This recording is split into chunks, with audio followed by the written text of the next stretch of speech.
Hey everyone, it's Jason. Welcome back to Martial Arts Theater 3000. And today I'm very excited to announce me and two of my great friends, Shaun from Food for Thought and Johnny, the Fanatical Dragon.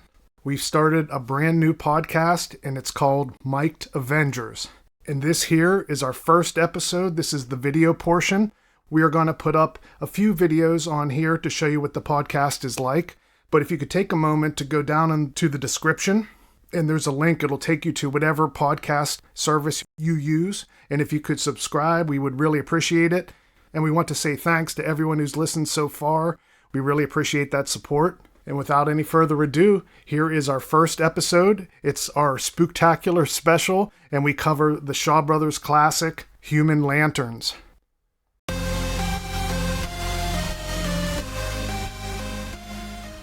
Greetings once again, true believers. Fanatical Dragon back once again, and today delighted to be joined by two of my favorite people on the planet, Shaun from Food for Thought and Jason from Martial Arts Theater 3000, for our Halloween spooktacular. Kinda. We wanted to do another one of these. Oh, sweet. Nice. I was going to bring it up later, but regardless of what month we were going to be in, right? We wanted to get together again because we had such a blast doing the Bruceploitation chat. Had such a blast doing the Dirty Ho chat that we wanted to do it again. And Shaun, I think it was you that had said, let's try and maybe find something a little bit spooky Halloween themed. Yeah. And we decided upon, I'm sure that everybody who's seen the thumbnail for this already knows, but we're doing Human Lanterns. Sun Jung's Human Lanterns. We probably all watched the 88 Films version. Yep. Yeah. Yeah, I don't have the slipcase, unfortunately. They how 88, that series got really rare. But this one was on Amazon. I was like, cool, I grabbed it. It just didn't have the slipcase. It was only like $20, so.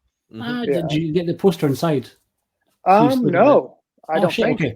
Yeah, I have it in my room here. I could grab it. But no, it doesn't have the poster or the booklet. No, just the disc. Of course, the flip side cover. With the original poster, but no slip. Maybe that's what they're doing. They're putting it on Amazon a little bit or something. I don't know. I don't know. We can get into that towards the end because there's definitely been a wee bit of a shift in the more recent releases are devoid of any extras, and this was still at a time when they were jam packing quite a lot of extras on here. But the back of the box, for those that I'm assuming if you're watching the stream, you've seen Human Lanterns, but the back of the box tells us, amidst a long-held rivalry between two distinguished gentlemen is an unbalanced and aggrieved craftsman of lanterns who seeks bloody retribution.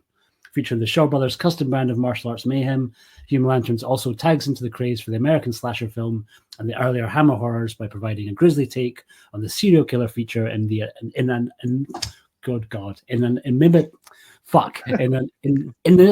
help me out, guys, in an inimitable Hong Kong style. Inimitable? Jesus Christ, I can barely speak. Welcome to being from Scotland, right? The IMDb has I think tries to be like super smart with its little 2-line synopsis and says a psychotic craftsman pits two rival kung fu masters against each other whilst designing special lanterns from a disturbing source. As if we don't fucking know. It's called Human Lanterns. The clue is kind of in the title, right? Spoiler alert, yeah. Which I think is a shame. I think is a legitimate shame because going in, if you didn't know that it was called Human Lanterns, it would be maybe a slight twist at least, or a bit of a shocking moment that it should be called the Lantern, maybe, or something like that. It was just called the Lantern. Yeah. And I should check and see because I think the original Hong Kong title was different, but I think it's still almost the same. I think it's just Human Skin Lanterns. Yeah, okay. We're giving it away even more. I guess, yeah, literally, right.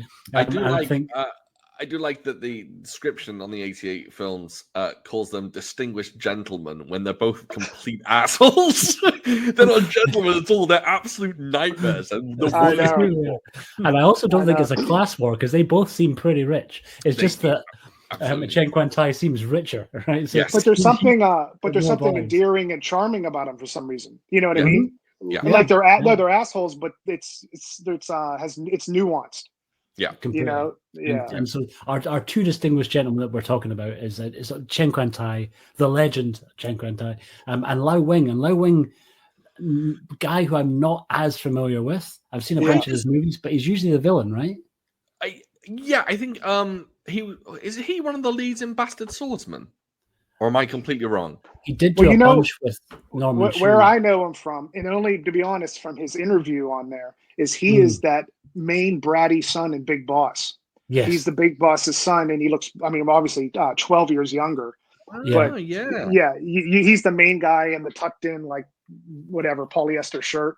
And Shaun, you're definitely right. He is indeed in Bastard Swordsman and Return of the Bastard Swordsman, though he's not the main dude, because Norman Choi is the main. Norman Choi is the Bastard Swordsman himself. But I think he's in both. And Secret Service of the Imperial Court, which is another banger.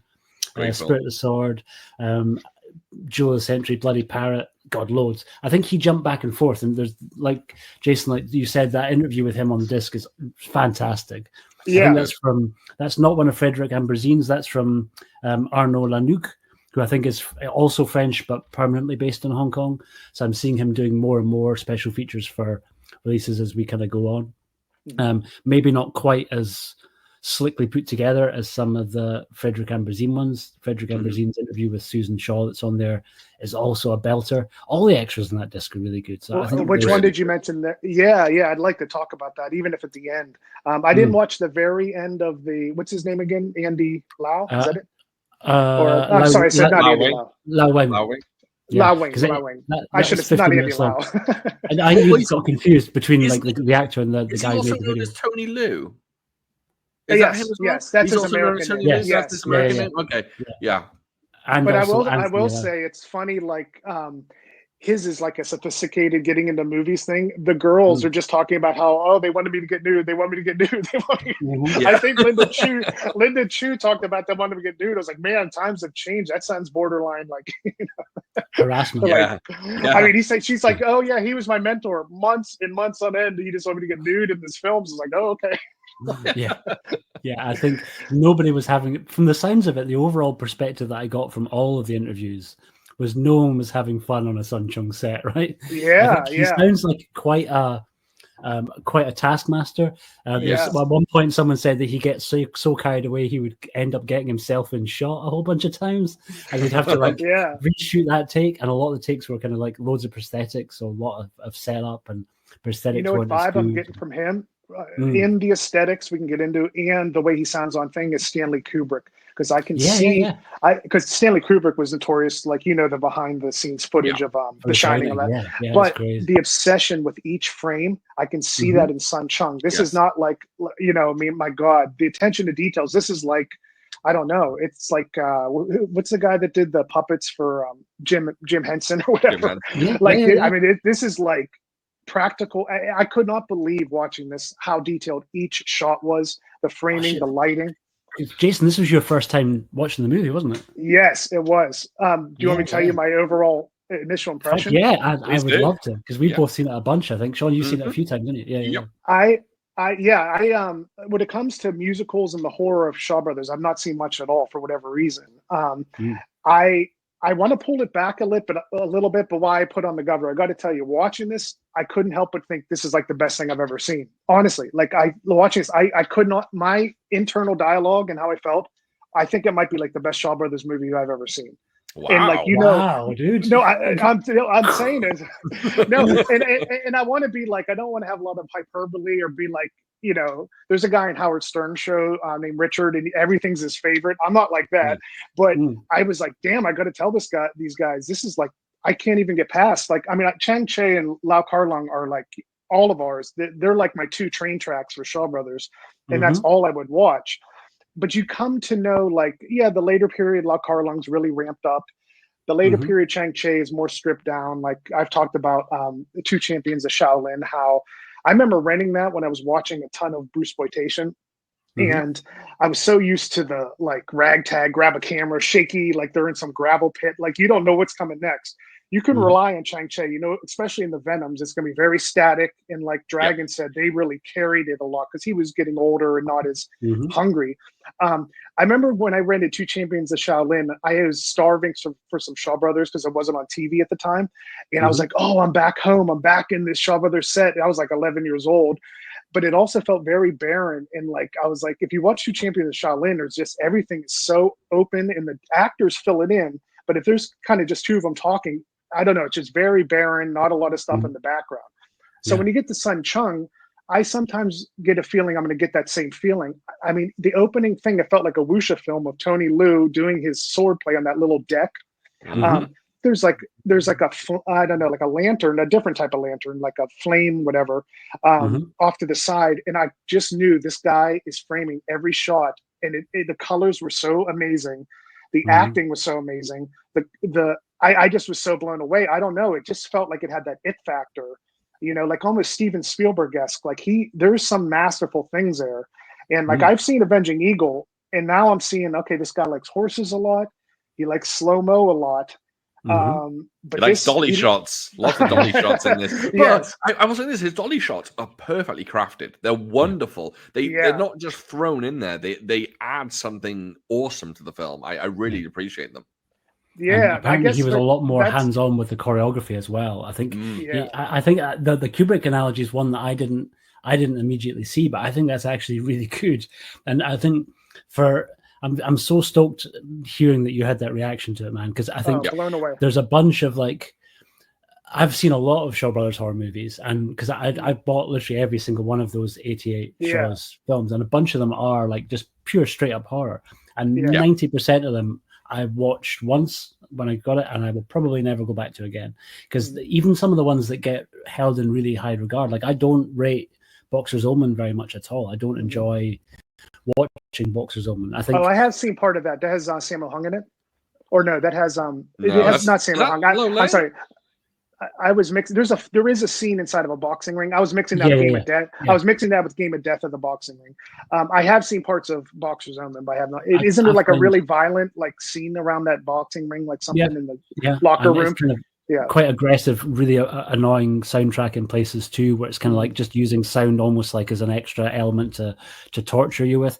But a lot of the pure straight horror movies, even the ones with a lot of practical effects, are just not that good, either because the effects aren't that good, or the story's a bit schlocky, or there's sometimes they all have a little bit of nudity in them, but it often feels like really the only time there's slow-mo in the whole movie is when someone's running up the beach and it's just like tits bouncing around, right? There's a lot of that in in one of the Black Magics, I think, or there's one when they end up in Thailand and someone gets cursed. But they're for the most part, the ones that are just pure straight horror, even when they've got actors that I would recognize from the martial arts pictures, they were just never quite my flavor, because I'm not a big horror guy either, really, that much, right? I've seen all the big kind of heavy hitter US horror movies that everybody has, but it's not my kind of go-to. My wife hates. I will say I love horror, but just a Shaw Brothers horror for some reason I just wasn't as drawn to.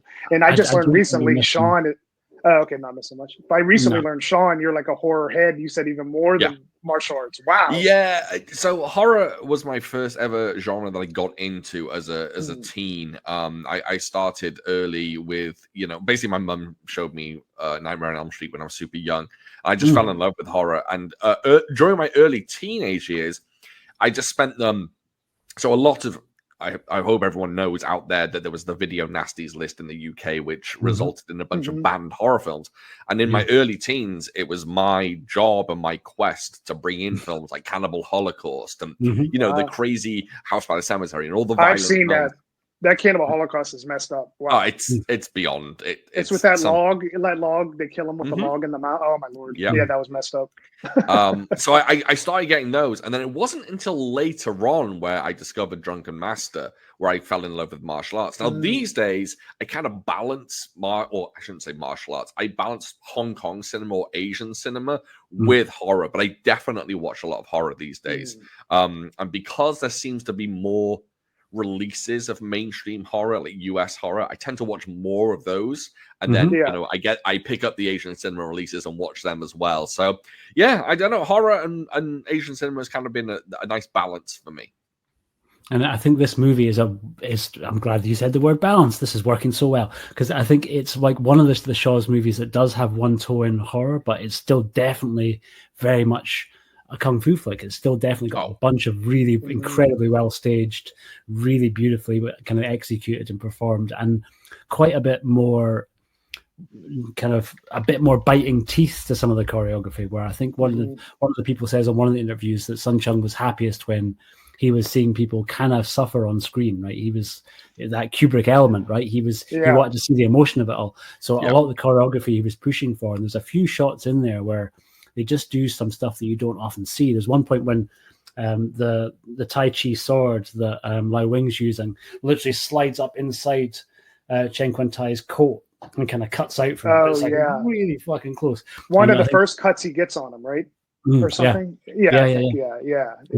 And I think he does kind of push it into sort of places where it's a bit more grounded, even though sometimes they're doing fantastical stuff in terms of the jumps and the acrobatics of it all we'll get to, because I think like Yuen Wah is listed in the credits and quite prominently in the first few credits that come up, but on the Hong Kong movie database he just says he plays like a background constable. I suspect anytime we see Lo Lei with the mask and the Chewbacca hands and the Chewbacca feet, I think that that's probably more than likely Yuen Wah. Because that's funny you said that because now Lo Lei sometimes in his films you've seen it's weird. He's kind of like sometimes he looks really great in the choreography. Sometimes he seems more like David Chang-esque, where his martial arts aren't as amazing. He can look clunky. He can look clunky every so often. I think the people or the director and the actors you're with can bring it up. They can like bring his quality up, I mean, he's great, but like when he's Pai Mei, oh my God, it's awesome. But that's more like,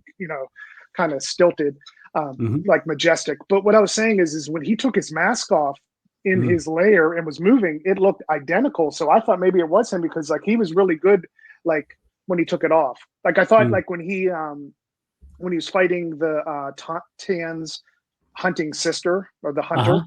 When he was fighting her and his mask, oh my God, when his mask came off, he was like laughing. I was like, oh, he's moving pretty close to that, but maybe it was Yuen Wah. Yeah, I think especially when he did the movements on the trees, where he's kind of jumping off the trees. Must have been Yuen Wah. Monkey style and stuff. yeah. But his movements, it's funny. So in theory, he could have just like Jason Voorhees stepped out in just this costume with the mask and been kind of creepy.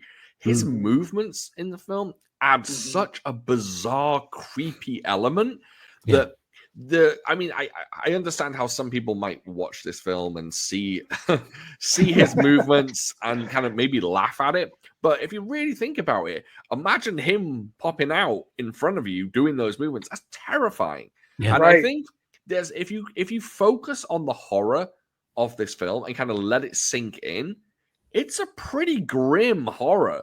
There are some really shocking aspects to it. The whole scene where he takes the skin off the girl, or multiple scenes where he takes the skin off the girl, terrifying and surprisingly pretty gory. Yeah, no, I know. Really well done. Like in terms of very well done. Literally, kind of because we are getting to the point where you're seeing, and I can't remember who it was that said, but there was a sequence that they shot but ended up not being able to use, where he did a wide shot of an entire body being flayed of skin, and it was like.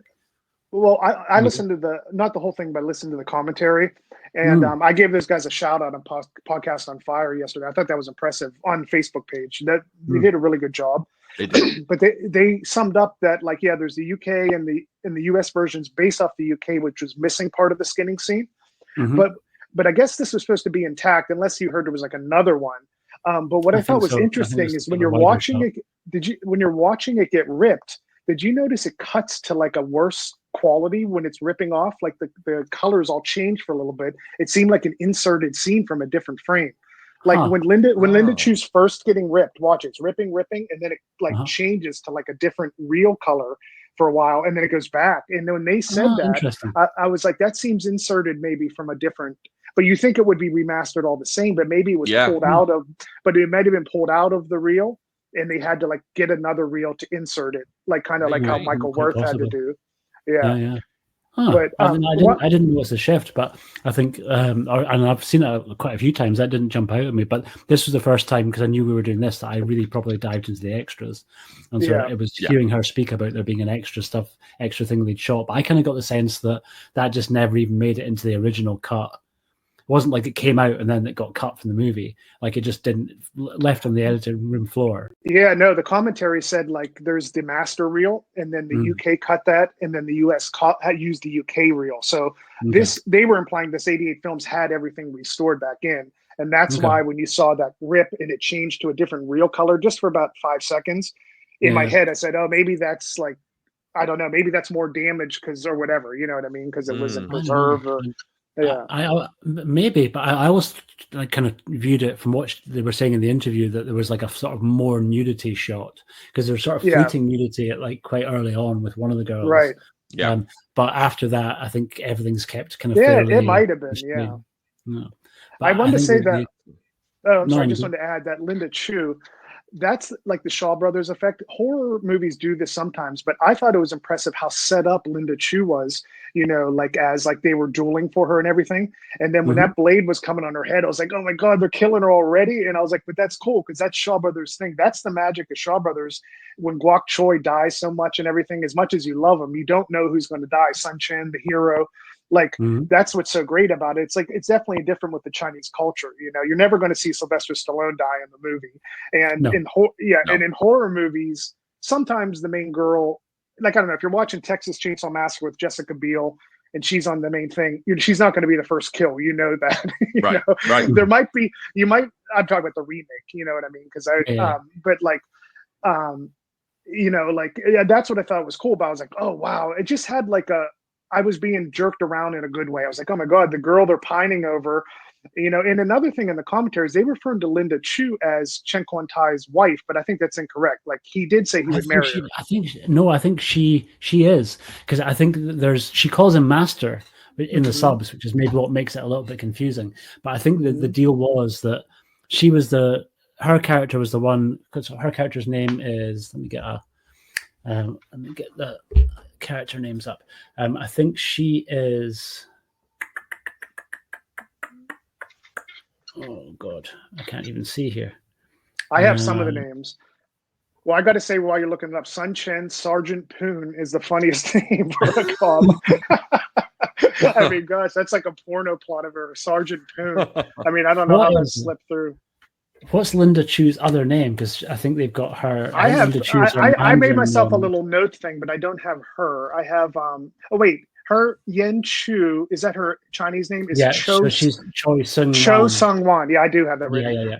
Yeah. I think she is meant to be playing like she was definitely the kind of the source of the original grievance, because obviously as clearly spoilers for we kind of find out that Lole's instigated all of this because he was beaten in a duel many years previous, a duel for the heart of her character essentially, and so ultimately because he lost the duel and got scrapped, he couldn't look up in the martial world, and she ultimately ended up going off with him and marrying him. But the only thing that made me question that is whenever she's like talking to him, that big blown up fight they have in the brothel. She says, oh, well, will you redeem me as your concubine? She said, because Master Tan, he said he will marry me. That's what she said in that girl. Oh, wait, hold on. That's a different girl. There's like kind of like super expensive prostitute that comes to the brothel. Yeah. And they're both are two guys. Well, the one that walked in, and when he walks her in, that's not Linda Chu? No, when he walks her into the one that offers him tea, and he's like, "I'm not drinking tea from you. I'm not drinking your polluted tea." Yeah. I think. Wait, but that's Chen is wife. You're saying? I think so. Because that's Tanny Tien Ni's character. I think. Well, I thought the first girl that gets killed, and the one he's arguing with in the brothel, and the one that what I know what you're to call him, the monkey skeleton. Whenever Lole kills the first girl, takes her away, isn't that Linda Chu? No. That's not Linda Chu. I think that's Tanny Tien Ni. I think that's the prostitute character, and the kind of the last. Okay, so the girl in the interview in the extras is not the first girl to die in the cuts. No, but I thought she was saying she was being told to scream worse. That is her. It is her. It is. Yeah, that's in the interview. It's Susan Shaw, right? Mm. Yeah. Right. Well, there's two interviews. There's one. There's two. Oh, I didn't see the other one. Sorry. And as far as I know, all I was saying is I thought they walk Linda Chu in, right, and then they go back to the brothel and they whisper and they say, "Oh, she's with Master. She's with I'm gonna say his name, Chen Kuan-tai, but she's also seeing Tony Liu's character." So later it shows them arguing with I thought was Linda Chu, and he's saying, "Oh, you can be with anyone, but you're not going to be with him." And she's saying, "Well, he said he'll marry me." And then she goes into the bath, and then Lole's character comes and gets her, and she's the first kill. That's in my mind. I thought that was all Linda Chu is that character. No. Okay. I think that's Tanny Tien Ni. I think Susan Shaw speaks about Human Lanterns because it's been used on the Human Lantern's disc, but she's got a quite small part in Human Lanterns. Oh, okay. And I think she's just literally one of the other girls in the brothel. I don't think she does any nudity in Human Lanterns. I don't think she's one of the girls that gets killed. I just think she had a small part in it. She's included, I think, because Frederick Ambazine had interviewed her and specifically asked her about. Oh, the first girl, but Linda Chu. Remember, she said she had to scream louder. Yes. Okay. So which kill was that? She does the last one. I think she's the final kill. The comment section will correct us. The comment section will steer us correctly. No. The final kill is Tony Lu's. Is Tony Lu's wife, because she's the one that almost makes it to the end. You think she survives because sorry, Tony I thought that's who we were talking about. No, I'm talking about Chen Kwon-Tai's wife. Yes. Shit. Okay. Sorry. No. Fuck. I don't think he's married. No. Okay. Here's why it's a confusion. Okay. So there's oh my god. Okay. So there's the prostitute that's brought in, right? Yes. And the girl's whispering. One of those is Susan Shaw. She's briefly in it. Susan Shaw says. She says to the other girl, "Oh, that's Chen Kwon-Tai's wife." I can't remember their names. I'll just say the actors' names, offhand. Yeah. Chen Kwon-Tai's wife, or not wife, Chen Kwon-Tai's girl, quote unquote, but she's also seeing Tony Lu. They're both seeing her. So they both jump down on the fans. That's Linda Chu. And then she argues with, I swear that's Linda Chu. They walk in. And then she argues with Tony Lu because he's seeing her too. Tony Lu has a wife, but he also goes to the brothel and he's trying to be with Linda Chu, and she says the big question here is who plays the prostitute. That's what we're trying to work out. Who plays? Well, she's like the queen. I'm almost positive it's a queen prostitute, and they they get in that loud argument, and what she says to him is, "Will you redeem me as your concubine?" And Tony Lu says, she says to him, because Chen Kwon-Tai's character, Ton Fu, he will marry me. And he goes, "Oh, well, you could be with anyone. Don't choose him." And they're arguing. Everyone's listening. But whenever I swore when Kenneth and Phil from Podcast on Fire were talking, they referred to her as Ton's wife, which was confusing because she was saying he will marry me. That's all I was saying. But yeah, I'm pretty sure it's a straightaway. They bring her in. She's taken the bath. She gets kidnapped, and she's the first to get killed. Is the second girl in the interview Linda Chu? That's what I think. Huh. We might need the comment section for this. We'll look it up. We'll look it up. I thought that it was the other way around, but let me see if I can get. I do know Tony Lu's wife gets taken last because first Chen Kwon-Tai's the woman gets taken. Or no, sorry, there's three girls. There's the hunter girl who's Ton's sister. Then there's the Linda Chu, who is like the queen brothel. I think you're right. I think I'm totally wrong. I think Tani Tien Ni is Lung's wife. So she's the last kill. It's me. I've got it totally wrong. No, it's all right. Linda Chu is the first kill. Right, which gave a big effect. We brought it back around. We got there in the end. I've seen this movie a bunch of times too. I'm quite embarrassed that I didn't notice because I think it's sometimes hard, particularly at that era where the actresses they were often styled alarmingly similar to each other. I thought, particularly in this film, I thought that the three girls in this film, they were very, very similar looking. And I wondered whether it was they're meant to be because Lole has a type. They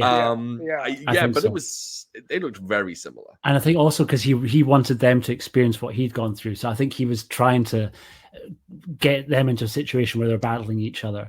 And so I've definitely the woman had to look like the Linda Chu's character had to look like the wife that he ultimately lost out to. So I think it probably is a conscious choice, and it's not that we are being one of those dudes that just thinks everybody looks the same, right? Of course, No, but they're all the garb of the time or whatever you want to call it. It's all very, very similar. The dressed up, very, especially the brothel girls are always like in the same type of Well, let me ask you off the jump. So, like, bringing it back to you guys, what is Dragon? What is your overall take rewatching it? Where does this sit for Shaw Brothers for you? Way high on the horror side. And I think maybe pretty high up in my Sun Chung movies that I've seen so far. I think Avenging Eagle was probably the first one that I saw. I only recently had a chance to properly see To Kill a Mastermind. because of that 88 films release. I'd seen it before, but never with subs, and I had no clue what was going on in the movie at all, but knew that the action was pretty good, but it was a really bad, like not even a 480p digital file I had. It was maybe like a 180p postage stamp size. As soon as you tried to make it bigger, it was just fell apart. Wow. And To Kill a Mastermind, I think, maybe jumped into top position for me, just because it's so Venomy in its intrigue. Where there's a great kind of underlying secret organization, and we can chat about To Kill a Mastermind another day. But I think Human Lanterns is pretty up there, and pretty up there in terms of Lolay movies for me too, because I think he gives a great performance in it. I think the stuff when he's unmasked is really strong, and I really like the way that they've just a lot going on here. Like you say, it's a very dense frame, and I think the cinematography really good, but particularly just the little things that they're so consistent with, where they've clearly managed to hit like a light with probably some sort of gel over the top, like a blue light on the front of that mask. So it's almost kind of glowing a little bit. Yeah. It almost has this sort of phosphorescent feel to it that works really well. And there's kind of when he's creeping into, I can't remember which girl he's going after, but it's quite early on. One of the first times you see him out and about in the mask, and you see him up in the rafters, and you just see this the face. It looks awesome. And there's a shot where he's just being chased by the camera. So you're kind of like, he's doing all those little hand things. He's doing those little hand movements, and he opens. And he opens up the beat, and they do that kind of Hitchcock thing where basically they show you the bomb first, so you know what's coming at that point, right? So you're ahead of the girl, and it becomes more like introducing suspense that way, where they're letting you in on making you complicit to what's about to happen in a way. So you're right. It's a great little kind of wee kind of storytelling device to kind of put you over the shoulder of the kind of the villainous character in that moment, rather than you being with the girl and then when she's surprised, you're surprised, which is what you normally see more often. Exactly, like Scary Movie with Drew Barrymore on the phone. You're always like on that side of things. But I did want to say, like in Shaun, you kind of touched on this. There is an element, like I think this is inspired by Leatherface and inspired by Michael Myers. There is an element when they use a mask that's not like designed to be so scary. It's kind of like, he just puts on how it's going to look. And it is kind of funny when you first see it, but it's always like slightly funny, but it makes it almost more scary. I don't know how to explain it. Like, because you can have this real practical, like Freddy Krueger like thing, you know what I mean? But this is almost like, it does feel kind of like a mask, you know, like intentionally. It's not supposed, like, because they could have had like a real skull or something like that. This is supposed to be kind of like sometimes they did. There's like there's a resurrected skeleton of a guy's dead girlfriend and seeding of a ghost that's really gnarly. It's practically done quite well, but it feels more almost like stop motion, where it is literally a body kind of resurrecting from the dead, bones first, right? And it's weird and unnerving and a bit more kind of like icky than this. This kind of always felt on the right side of just kind of being impactful. And I still think it's, at the time, I think it was probably pretty scary for people in the sense of when you're kind of first seeing him. But it relies less on jump scares than you would maybe normally have in this sort of movie, because so much of it is making you semi-sympathetic to Lolay. Like, although he's doing all this, that's the magic of it. The weird thing about it is like, that you hit a nail on the head. The Lolay aspect, you normally don't have that. Like with Halloween, and Shaun knows this, whenever Rob Zombie, he tried to put more of a backstory into Michael Myers, you know, like him being bullied and stuff. And that really brings it up a notch. It makes it way more nuanced. Like if you can sympathize a little bit, it's like, wait, what's going on in your mind? This really did it well. Like in a weird way, you could, like Lolay, he's the anti-hero. I don't know if that's the right word. He's the villain, of course, but he kind of seems like a hero because he's like the Robert De Niro in Taxi Driver. He wants to break down all the like hierarchies and all the like rich, you know, he hates that, but he also has been like directly, like his life has been completely ruined, you know, by Tony Liu. So there's so many elements going on. I think this is Lolay's. I got to be careful that everything's the best, but I think it's like his best performance outside of Pai Mei. I don't know. King Boxer's pretty strong too, but King Boxer was King Boxer very early, right? And a very different style of directing, and he's more like the stoic hero King Boxer, which is rare, and by the nature of those sort of characters, I mean, it's such a kind of an oft-seen trope where in those sort of movies, they're generally made much more alive by the villain they're going up against. Like Batman's the best example. It's like Batman on his own is not that dynamically exciting a character. He's sort of defined by this incredible roster of villains around him because he's just a normal guy with no powers and he's just got money, and that would normally be something pretty despicable and hateable. Like, who wants to root for a millionaire that can? But it's the fact that he has sort of determination as his superpower. But Batman, that's the guy that becomes the villain. That's the guy that normally would become the villain, the like asshole rich guy or something. Yeah, he has all this money.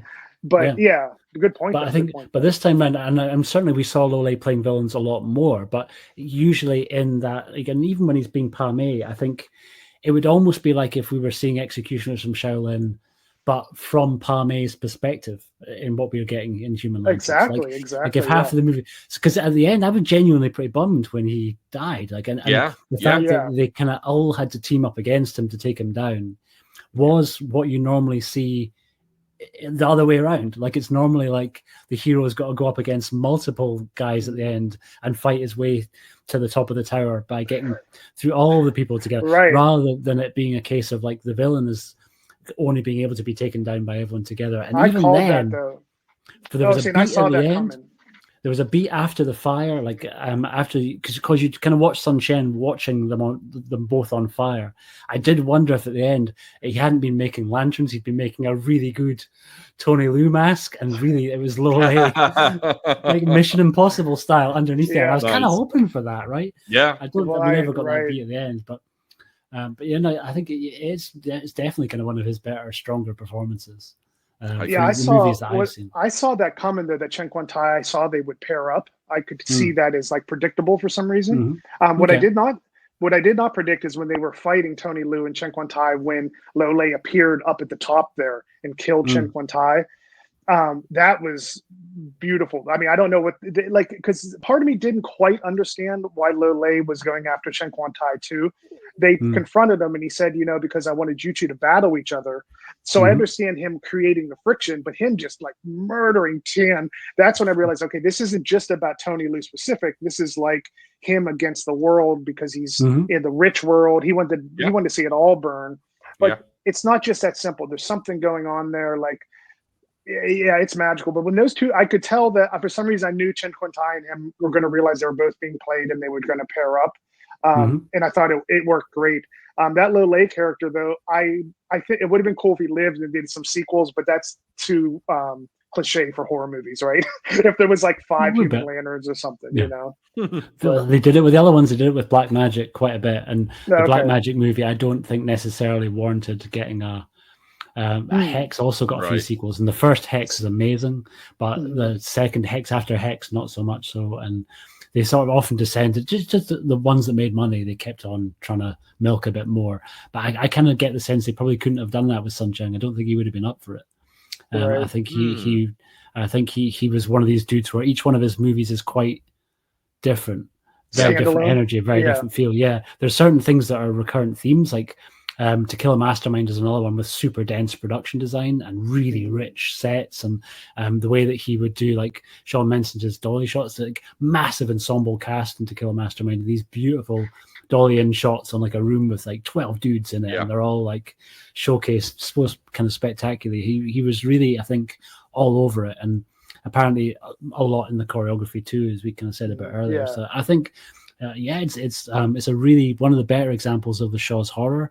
I think there's maybe other better straight martial arts movies, but rarely have the two ever come together so nicely. Yeah, I think Shaun, what was your take on it? I love the film. I think it's fantastic. I'm not saying it's in my top, Shaw list, just because for me that's a difficult list to get into, and this it doesn't quite make it. But I love this film. I do think it's probably Lole's film, best film for me personally, and this is one of the few films. I always appreciate filmmaking in general, but for some odd reason, I feel like this film is a step up from a lot of the filmmaking done in other films that I love. I feel like this is a more refined film in general as far as Shaw Brothers go. And Sung Chung is very, very impressive as a director, and it's made me want to revisit a lot more of his other films. I do want to watch The Avenging Eagle again. I think I have the German Blu-ray of that somewhere. Just wait for a month, dude. It looks so good on the show. That's what I think I'm gonna do. I did watch To Kill a Mastermind, which of course is incredible. I loved everything about that. But I have that thanks to you, Shaun. I have it in my watch pile. Thanks to you. Thanks again for that. Yeah, no problem.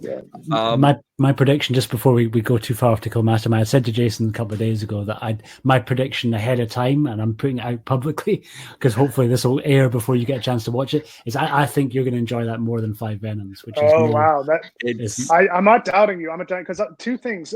We'll go back to you, Shaun, in a second. But Flip had said that Sun Chung was his favorite director of Shaw Brothers. So, and I respect his opinion. We all love Flip. So when I heard that, I was like, okay, cool. I only really know Avenging Eagle because I'm on this Chang-Chi and Lau Kar-Lung train. So I saw this. My mind was blown. You saying that this could be 5 Venoms, which isn't my favorite Venom mob film. Yeah, that's kind of why I think it will take the lead from it. Yeah, I love it. Of course, I get a lot of heat on that. Everyone's like, "What?"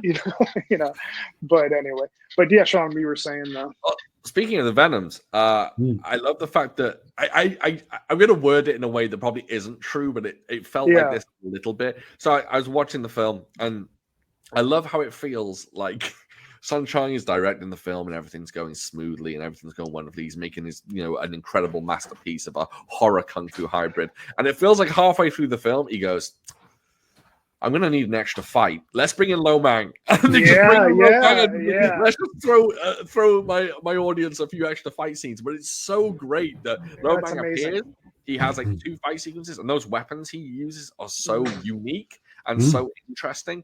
And of course, Chang Quan-Tai using the fans. I love that stuff. I love it. So I break it into different rounds with a different colored fan each time. Exactly. Yeah. I think this is it may not be one of my favorite Shaw Brothers films. I just feel like it is one of the most pleasing Shaw Brothers films. And I mean that in terms of horror fans, wuxia fans, drama fans, straight up kung fu fans. I think it has something for everyone, and I think audiences in general can sit and I think, if I remember correctly, I did a podcast on this film, and if I remember correctly, I think my wife really enjoyed it. And she's kind of hit and miss when it comes to Shaw Brothers. But I think she really enjoyed this one, and that's what I think the kind of selling point is on this film. I think it has something for everyone, and I think if more people set their eyes on it, they would really enjoy it. Yeah, I wanted to add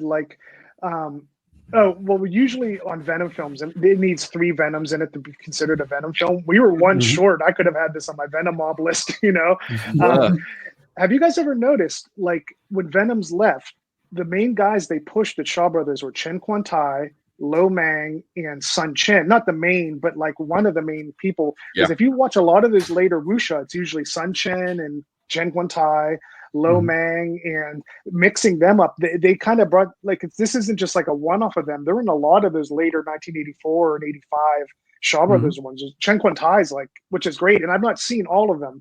Like, sometimes I'll dip into my, like, movies I have, like, ripped, or I'll go to YouTube to want to get a fight scene to put on Instagram.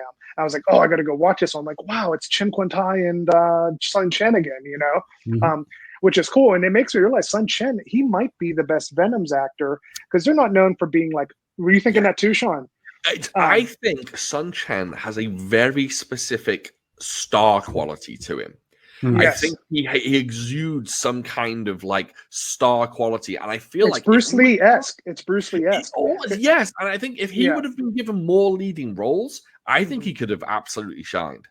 Yeah, well, Chang-Chi used him as so good foil. in Chinatown Kid. He gets to he doesn't really do much action in Chinatown Kid, but he really dramatically, he kind of carries that movie. He's kind of ultimately he's the motivation for what ends up kind of going down with Fu Shan. Really, he's great. And, Chang-Chi used him as the foil often. He had that smile, so he was good at getting on the side of the Venoms and then, kicking them with a blade in the stomach and everything, on the Venoms, I love them to death. Obviously, we all do.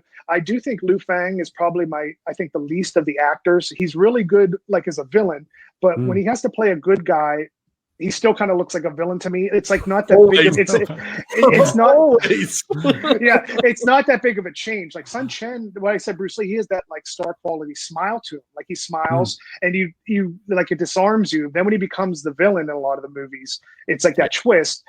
Sometimes when Liu Fang is just talking, and it's of course like in a different, like it's in Chinese, but like I start to glaze over sometimes, like the dialogue when Liu Fang's just talking, and I love him. I mean, he's awesome. His fighting and everything.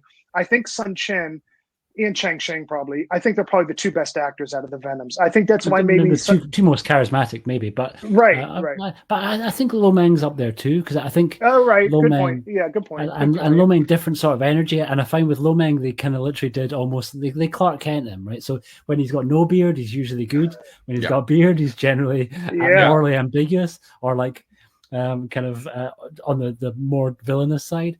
But I think he, particularly in post Shaw's years, when he would start doing stuff like he's in Ebola syndrome as a non kind of action crazy actor. role in Ebola syndrome. But he's pretty solid, and I think he had so much. Maybe it's better to say that like Lo Mang's always Lo Mang, even when he's a villain or he's good. His innate nature and charm, just as a normal human. Because when you see him being interviewed. And he does those little clips where he's like, "Hello, American people," and he's like super happy to like still speak. He's just really fucking charming. And I think there was the interview in, what did we see him in recently, in the Bruceploitation documentary, right? He was like so full of life and so full of admiration for that period of his life. And I think that shines through his performances. Where with Sun Cheng and with Chen Xiang, they were more able to sort of transform a little bit more into whichever role they were playing, right? And so they would be given slightly more sort of twisty stuff to do. And there's that great one where there's the one when Chen Xiang is given a little crazy mustache. Legend of the Fox. Yeah. And he's a little bit more on the darker side in that role, and he's so kind of out of his mind, insane, and crippled Avengers, and he could kind of do, but he could also kind of be charming, even though he was, because they always said he had like the baby face and stuff, and but he never really got the girl, and they never really kind of used him. It was kind of like the Beatlemania. All the fans called him Cutie Pie. That was his nickname. It was kind of like a. My problem with Chang Sheng is, as far as a fighter goes, I feel like they lean far too hard on his acrobatics. They never really showed off his good hand-to-hand, or occasionally he'll have like a weapons fight, which is very impressive. But his hand-to-hand stuff, they didn't really lean that hard towards that with him. Chang Sheng is always more of a... this isn't the best word, but he's more of a dodger to me. Someone comes at him, he dodges by flipping and jumping. Taunting. Yeah, exactly. He doesn't really... I don't know... He's not as hard hitting as like Lo Mang, for example, who are obviously and you know, even in Kwok Choi. I don't know. There's something that irks me about the fact that they leaned on his acrobatics so hard, and he's amazing at acrobatics. Have you seen Shanghai 13?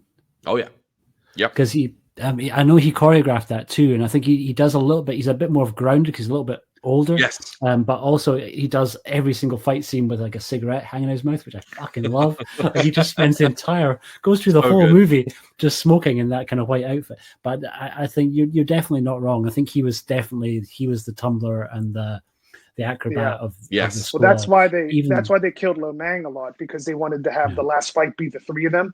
They killed off Lo Mang because they wanted it, because those were the Peking opera guys, Liu Fang, Kwok Choi, and Chang Sheng. So that's why, man, Lo Mang never makes it in those movies to the end, like rarely ever. He was the only one from Hong Kong, wasn't he? He was the only one natively from Hong Kong. Yeah, I guess he used to practice his mantis like in a yard. He was like a business guy. And one of either Chang Chi himself or one of Chang Chi's assistants saw him like in a yard doing the mantis style. So they brought him in. And which is interesting, I think he had the star quality so much that when you listen to those Linda Chu, she got brought in a different way. But Shaw Brothers reminds me of Abbey Road Studios. Like, I love the Beatles so much. It seems at Abbey Road, they have all these rules. Like, the Beatles would try to break them. They had a microphone. It had to be this far from the amp. And John Lennon's like, no, come on, we sold so many records, we're putting it closer, and it created feedback and stuff. When I hear about Shaw Brothers, I feel like these rules, like a guy would want to be like a star, and they usually had to work him through. You have to do this certain amount of movies before you know. So it's interesting when you see Linda Chu say, oh, I was just sitting there, Mona Fong. She had, was it Sun Chung or one of them came, or no, the other director they mentioned a few times. Lee Hansen. Yeah. Like she got kind of like fast tracked into it a bit. And Lo Mang, they brought him fast tracked, but it seems like even like Chang Sheng, when they saw them he saw them, what was it? Not Marco Polo. It was on Shaolin Temple, that period. They saw and, but they still had them have to go through the full Shaw Brothers training and all that stuff. It's very kind of conveyor belt. It worked, obviously, but it isn't that type of US thing where it's like, hey, I like how you look. We're going to give you a line. Come here. You know what I mean? It didn't seem like you could kind of just hop in and have like lines in the movie suddenly because the director caught your eye or you caught the director's eye. It seemed very formal. And I like to hear when the rules were broken a little bit. Like, you know what I mean? Yeah. Speaking of acrobatics for a second, and to tie it a little bit to Human Lanterns, did anyone notice that in the final fight, I think it's Lao Wing, I might be wrong, there's a moment where someone tries to do a kip up and completely fails. No, I've got to rewatch that. They left it in the film. And I could be completely wrong. Maybe he's meant to do whatever he does, but it looks very odd that he goes for a kip up and kind of just lands on his back again. And it just doesn't look right. And it was a bizarre moment where I was just like, what the hell just happened? Was that meant I got to rewatch it. Yeah, it's interesting. I caught more of those when I was doing that 1978 film. I just wanted to grab a little bit of Gordon Liu when he's going against he just passed away. Hoi Sung, what's his full name? Lee Hoi Sung. Yeah, and he's practicing, or it might not. Yeah, I think it is that fight. Yeah, he's practicing from 36 Chambers. Yeah, so when he's like trying to beat the butterfly swords, he does this spin around, and right before he does it, he like completely almost eats dirt, like he slips, and they left it in. I was like, wow. It's like a bloopers thing almost, you think. But yeah, you do catch those a lot in some of these movies. There's a Venom's movie where a guy gets hit in Two Champions of Shaolin, this water sprays out, and everyone guesses what that is. If it's brain matter or something, it's so odd. Like I think it was supposed to be blood, and they forgot to change the color or something. Quite possibly. Yeah. Speaking of, didn't you think that shot of Lo Lei, it was just a little bit of a shame how fake the blood looked in that shot? Maybe it's when he got cut in his forehead. Like, because the blood sometimes does look more theatrical. It's like, man, the lighting of it being outside and this 88 films restoration so good is like, man, that looks like theater blood and not like that dark real blood, you know? Yeah. I mean, Shaw's blood always had a particularly kind of slightly kind of campy quality to it. Or maybe wrong to say campy, maybe better to say Hammer quality to it. Because the Blood and Hammer movies is kind of the same too. I think during that time, blood was the same across the board. You watch Lone Wolf and Cub, the blood is bright red. And if you look, even Giallo films from like Lucio Fulci or someone like that, the blood is kind of over the top red and not quite realistic. So I don't know what it was, but you know, it kind of has a novelty to it that I kind of like. You know, it's just it's vibrant. It adds a vibrancy to a death scene. So I kind of. I think it was masked. I think it was masked in the VHS years. They like blended in better. Because do you remember when it went to Celestial? That's when I started seeing the frames in the blue sky in the background. Like there's a part Chang Sheng's on the roof, and you could see the seam. Of the building, all that stuff was kind of masked, you know, and the blood in the VHS. Notice an awful lot of the wires too. A lot of the wires. Oh yeah, and the hair. You remember they put the hairline glue on the sideburns and stuff. But that's the curse, isn't it? It's a gift and a curse that we're going to get these films on Blu-ray and some of them even on 4K. But you know, the clearer the picture gets, we're all like, "Oh, amazing! Look how crisp this looks." But the more crazy shit you see, where it's just like, "Oh, I'm seeing wires all over the place." You know, some of these Jet Li films, I'm scared to watch Tai Chi Master 4K. Because that film has wires all over it, so I wonder how many I'm going to see. That's my favorite Jet Li movie. It's Warriors, or what's the original name? Twin Warriors. Twin Warriors. Yeah. When I saw that was like, because you know I'm always the old 70s, 80s. That was the 90s movie with him and Michelle Yeoh. I was like, wow. I was like, it's almost a little too undercranked for my liking because that one's really undercranked. I don't know if you've seen that in a while. Yeah. I mean, my gosh, it's like crazy. but that's what gets me nervous when I heard you guys talk about the frenetic camera work in these newer movies. I think I can dig on it though. It's a mixture of like way undercranked and way shaky sometimes. It feels very far away from seeing the Venoms with Chang-Chi possibly sleeping and having to do like those long takes. But but I be honest, Dragon, you getting me into John Wick. That has a lot of more frenetic. I was like, no, it helps. It gives like a different element to it. Gets you when more it's well in the done. fight.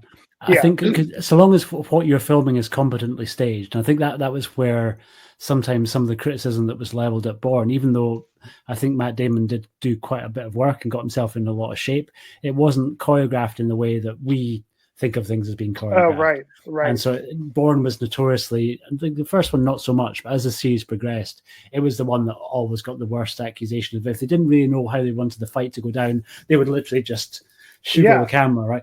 To kind of try and make it. And they were like 2 feet away. They were like 2 feet away was part of the problem. It felt like it was an elevator fight. And it's like, I bet you Matt Damon trained more than they should have gave him a little bit to show it off a little more, I thought. You know? A little bit of distance. But I think same thing. Because I mean, you've got a whole journey to go down, and we'll get onto that in a wee second. But let's bring Lanterns home. Sure. Kind of guys, like kind of final thoughts. I think obviously we're all endorsing and recommending that people should absolutely check out the movie. I'm sure if people are listening to us shoot the shit about it, I certainly hope they've seen it. If they haven't, I think you'll still get a lot from the movie, even though we've spoiled the absolute shit out of all the beats of it. Still watch it, because I think it's still available from 88 Films. On Amazon US. I got it for $20 next day delivery, but it doesn't have any of the posters or frills on it. No slip cover. And if you're hesitating over watching Human Lanterns, I'll just tell you to do this. Just look at the front cover of the 88 Films release. It's got so much going on, and it all looks amazing. It's got nudity, it's got weapons, it's got creepy people in masks, it's got blood.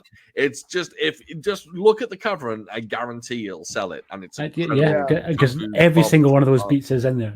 Bob's a master, right? I think right down to the lightning strike in the top corner, because they do use lightning an awful lot.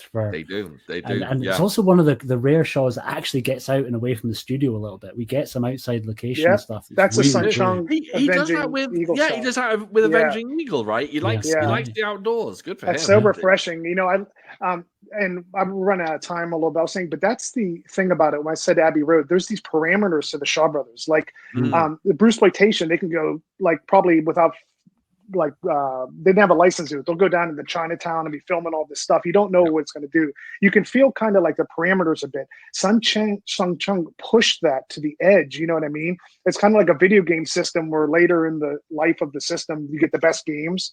It's like Sun Chung.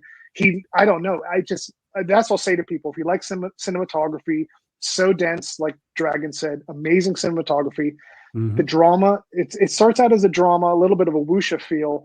Then the horror comes in. And I'd say, even if you don't like Kung Fu movies, this could have, I don't know what would have happened at the end. Even if it didn't have Kung Fu, it could have been an amazing movie, It was that good. It could have been played dramatically for the whole thing, totally. And that's the base. So you throw in this great fighting that, like, when it comes, like, oh, yeah, it's a Kung Fu movie. It seems really late when the Kung Fu comes in, right? Like a real fight, if you So I think my last thing is, if you like Kung Fu, if you like good drama, if you love amazing Shaw Brothers sets and good horror, it has it all. Go watch Human Lanterns, And it's a morality tale. Oh, of course. That's the biggest takeaway. Yeah. It's got a moral to it. Just don't be a rich dickhead, basically. Yeah. That's the one flaw. When Tony Liu went to Lolay, I think they could have made that. It was like strange that I thought there should have been a little more dialogue there. I was like, wow, he cut his head and ruined his entire life. He's like, come on. I don't know. That part, it worked. That was a little bit unrealistic maybe, but it worked really well. I just thought that scene maybe needed a little more. I'm surprised that Tony Liu was like, oh, this will be fine. I think it was his arrogance and his ego, because he won the fight. So technically he had more face, and he had the more kind of power in his mind in that dynamic. Right. And he didn't know that Lolay had been basically spending his whole time learning demon crazed style, right? Were you guys surprised it didn't go to the Lantern? I thought it was going to get to the Lantern finale, where they would show the Lantern at the showdown. I like that twist. I thought it was going to get to that. I thought the Lanterns would tie more into the end, but No, I think the Human Lanterns much more of a were MacGuffin. Right. But the Human Lanterns were the ones, and did he actually mimic each character that he killed and put their faces in the lantern? I thought so, yeah. Mm-hmm. Okay.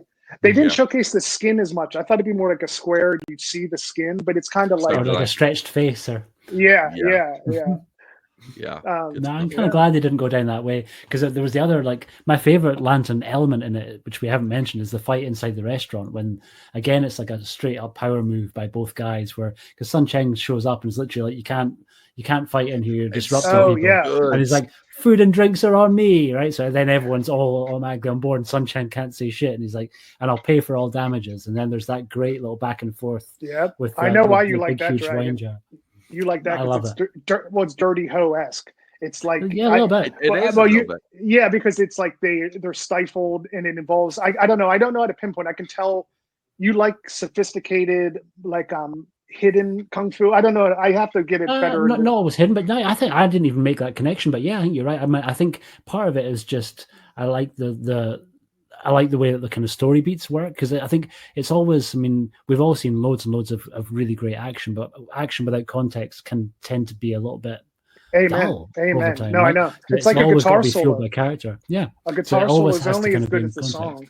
Totally. Yeah. And I think it ties into their arrogance perfectly. They're just, completely, and it broadens their character development, because look, and they turn around and they're like, well, we can practice martial arts in public, like they're not actually fighting. I just think it's a beautiful piece of like arrogance, and it works perfectly within the confines of the film, because it's just like, oh, I get it. These characters are just not good people and just believe that they are the shit, essentially. And it even has it's got a super goofy move when he jumps up and wraps his leg around the kind of the chain that's holding up the lantern. What was that? Just weird, like in terms of it's just because there's obviously wires holding him up at the other side, but somehow it kind of works. Like although it's sort of goofy, and he's just sort of using it to ultimately try and pour wine on Chen Guantai's head. And it felt like a Sun Chung element. That's like his twist. Like that felt. I don't know too much about him yet. I can't wait to dive into more. But that felt Sun Chung-esque.